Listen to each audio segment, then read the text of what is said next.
Namaste, good evening. This is Dr. Aparna. I am an Ayurvedic psychotherapist, a passionate Ayurveda and psychotherapy infopreneur, medical writer. In my pursuit to address, promote, and propagate Ayurveda and psychotherapy globally, I come up with top truths on Ayurveda, mental health, psychotherapy, and related aspects. So, today's discussion is on the power of habit. So the power of habit is a book written by Charles Duhigg. So this book, The Power of Habits, dives deep into the science behind habit formation and change. So, it explores the impact habits have on individuals, on organizations, and even society as a whole. So, habits have a powerful effect on our lives. So, we have to identify the positive ones and discard the negative ones. So before getting into the book, I just wanted to quote a quote by Aristotle. He says that we are what we repeatedly do, and Jim Rohn states that failure comes from small errors repeated every day, and success comes from small disciplines practiced every day. So failures are, he says that failures are a result of small errors we repeat every day, and success is a result of small disciplines we practice every day. So before we know the science behind the habit formation, first of all we have to know what are habits. So, to put it in the simpler terms, habits are actions we do repeatedly, or you know, a chain of thoughts we have, or decisions we take without really thinking about them. So, habits are the actions we repeatedly do. That means, for example, we wake up, we get out of the bed, go to the bathroom, check our phone, or the route we drive to go to the work, or when we stop by the bakery after work to have the same cookie, or what kind of food we choose at the restaurant, or each time we drink excessively when we are depressed. All these, when people are depressed, they drink excessively. Our way of thinking and the choices we make when faced with a particular event or circumstance. So when we wake up, you go from the we get out of the bed, go straight to the bathroom, brush, and this is the daily routine. You don't have to really think before doing them. You just repeatedly do them because you are habituated of doing the same thing again and again and again every day. So as you can see, there are many things that we do every day just from habit. So habits function, like being on autopilot.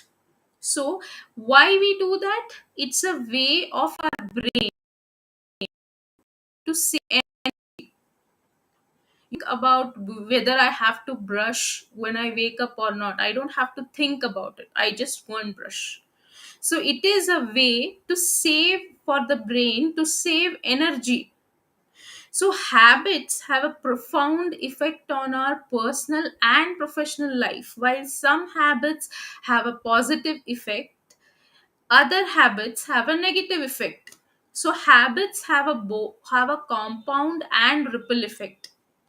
So, compound effect is, small disciplines, when we follow, we may have a compounded health benefit. When we eat a healthy diet on a regular basis, we may have the compound effect of longevity and health. Similarly, habits also have a ripple effect. Ripple effect meaning setting up a new habit or changing an existing habit can create a chain of new habit in other areas. So, if I have to lose weight, for losing weight, if I start an exercise routine or a gym routine, the ripple effect is also now I prefer eating only healthy food. That's the ripple effect. When I create a habit of exercise, I also, by the ripple effect, I also create a habit of eating healthy and sleeping on time, maybe, or other habits, or reading one or two pages of the book, or limiting my social media usage. So this book, if I have to talk in simpler terms, why should one read the book The Power of Habit? So this book offers a compelling look at how habits work and how you can leverage them for positive change, so you can understand the power of habits. So this book delves, into the neurological science behind the habit formation. So you will learn about the habit loop. There's something called a habit loop. Now what is a habit loop? The three part of there are three parts to a habit loop. So one is cue, the second is routine, and the third is reward. So this explains how habits, become ingrained. We'll talk about cue, routine, and reward later. So this understanding, empowers us to identify the triggers and motivation, behind forming new habits or behind our own existent habits. So both good and bad. So, for example, do you mindlessly reach for a sugary snack every time you feel stressed? So, feeling stress here is the cue.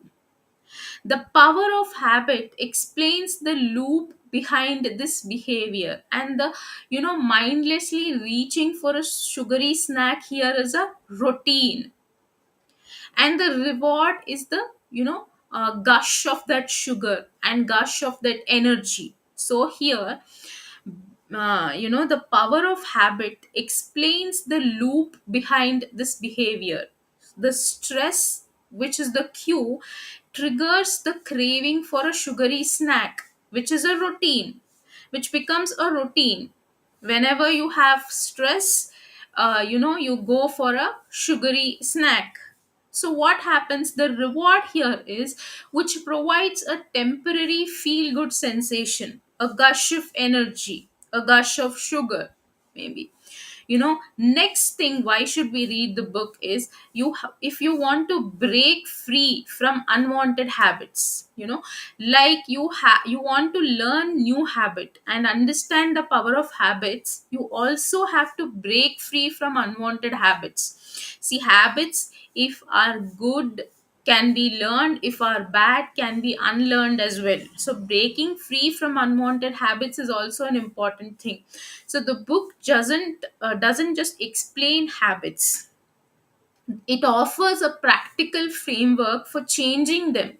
You will learn the golden rule of habit change. You can't erase a habit, but you can redirect a habit. So by keeping the cue and the reward the same, you can just replace the unwanted routine with a new, beneficial one.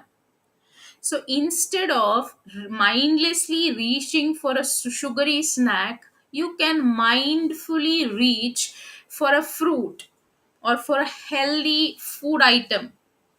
So by keeping the cue and the reward here remains the same, but you can replace the unwanted routine with a newer and beneficial routine. That means, instead of grabbing a sugary snack when stressed, you could replace it with a healthy snack or a short meditation session.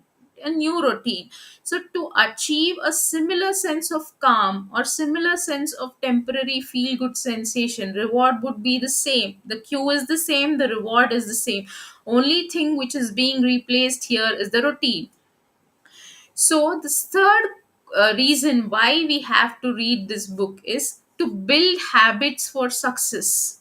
So, the power of habit goes beyond breaking bad habits. So, it shows you how to cultivate positive routines that lead to success. So, by understanding the habit loop, you can create new cues and rewards to solidify desired behaviors. So imagine wanting to establish a daily exercise routine.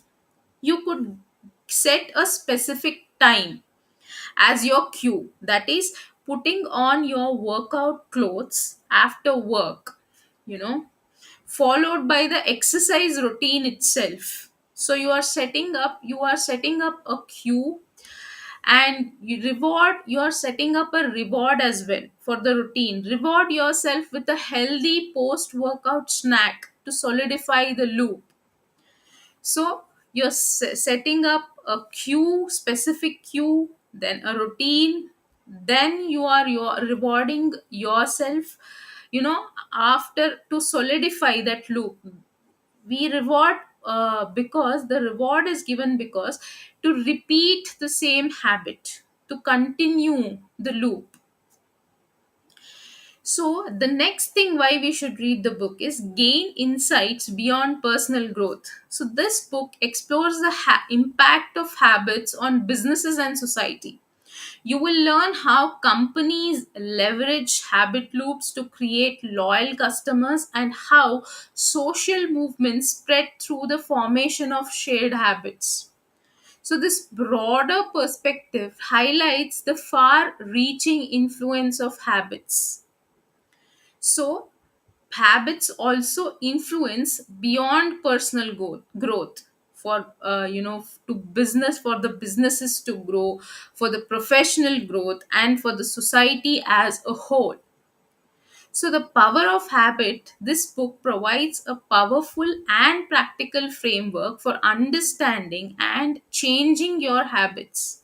So, by learning the science behind the habit and applying the golden rule of change, you can unlock potential for personal growth and build a life driven by positive routines.